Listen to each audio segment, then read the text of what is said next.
নির্বাচনী কেন্দ্রে ভোটারের বা টিসিবির কম মূল্যের পণ্য ক্রয়ের লাইন নয় এটি। 4 বছরের শিশু লাবিবের কাছ থেকে পানি ও তেল পড়া নিয়ে সুস্থ হওয়ার চেষ্টায় রোগীদের লাইন এটি।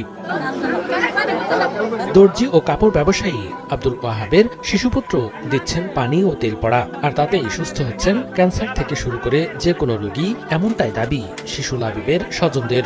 আসসালামু আলাইকুম।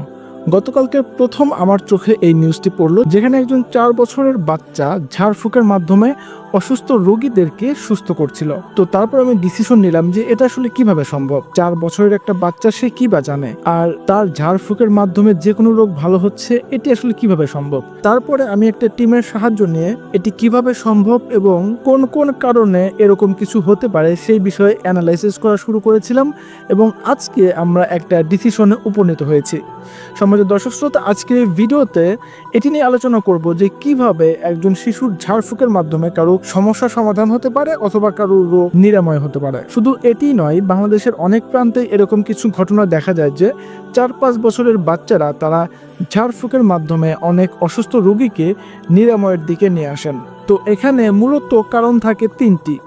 প্রথম কারণ সেটি হচ্ছে যে মানবদেহে এমন কিছু রোগ থাকে যে রোগগুলো 5 দিন 7 দিন অথবা কিছুদিন পর আপনা আপনি ভালো হয়ে যায়। এখানে কেউ যদি চিকিৎসা নেন তবু সে ভালো হবে, অথবা কেউ চিকিৎসা না নিলেও সেই রোগ থেকে মুক্তি লাভ করবে।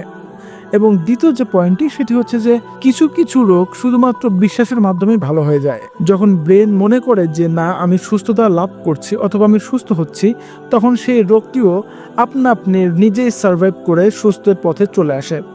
এবং তৃতীয় যে কারণ, সেটি হচ্ছে যে কিছু কিছু সময় দেখা যায় যে কিছু বদ জিন কারোর উপর এভাবে ভর করে, যার ফলে সেই বদ জিন এরকম কিছু কাজ চালায়, যার ফলে কিছু কিছু মানুষ ঝাড়ফুঁকের মাধ্যমে সুস্থতার পথে চলে আসে।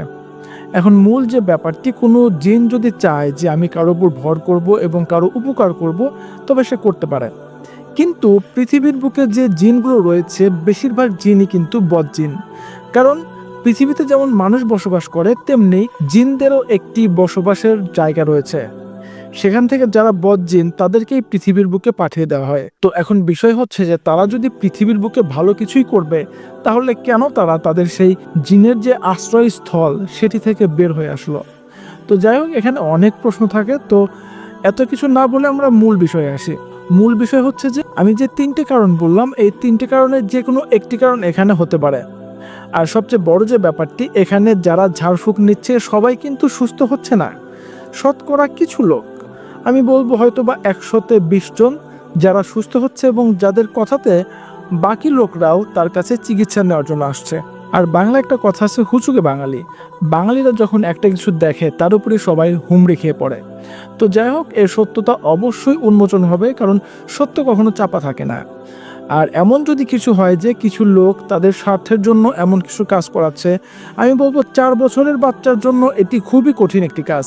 আর 4 বছরের বাচ্চা যদি চায় যে সে এরকম কিছু করবে, সে কোনোভাবেই পারবে না। কোনো না কোনো সময় তার মুখ দিয়ে আসল কথাটা বেরিয়ে আসবে। এখানে অনেকেই বলছে যে হয়তো বা কেউ তাকে দিয়ে এরকম কাজ করাচ্ছে। আমি বলবো এটি মোটামুটি কঠিন কাজ, কারণ 4 বছরের একটা বাচ্চাকে দিয়ে এরকম কাজ করানো সম্ভব না। শুধুমাত্র আমি যে 3টা পয়েন্ট বললাম, এই 3টা পয়েন্টের মাধ্যমে এরকম কিছু হতে পারে। তো যাই হোক, সম্মানিত দর্শক শ্রোতা, আমরা অ্যানালাইসিস করে যেটি পেয়েছি সেটি আমরা এই ভিডিওতে তুলে ধরার চেষ্টা করলাম, এবং আপনি আপনার মতামত জানিয়ে দিন আমাদের কমেন্ট বক্সে। আপনাদের সবার মতামত আমাদের কাছে খুবই গুরুত্বপূর্ণ। তো এই ছিল আজকের ভিডিও। এতক্ষণ আমাদের সাথে থাকার জন্য সবাইকে অসংখ্য ধন্যবাদ। দেখা হবে পরবর্তী ভিডিওতে। সেই পর্যন্ত ভালো থাকবেন, সুস্থ থাকবেন, আমাদের সাথেই থাকবেন। খোদা হাফেজ।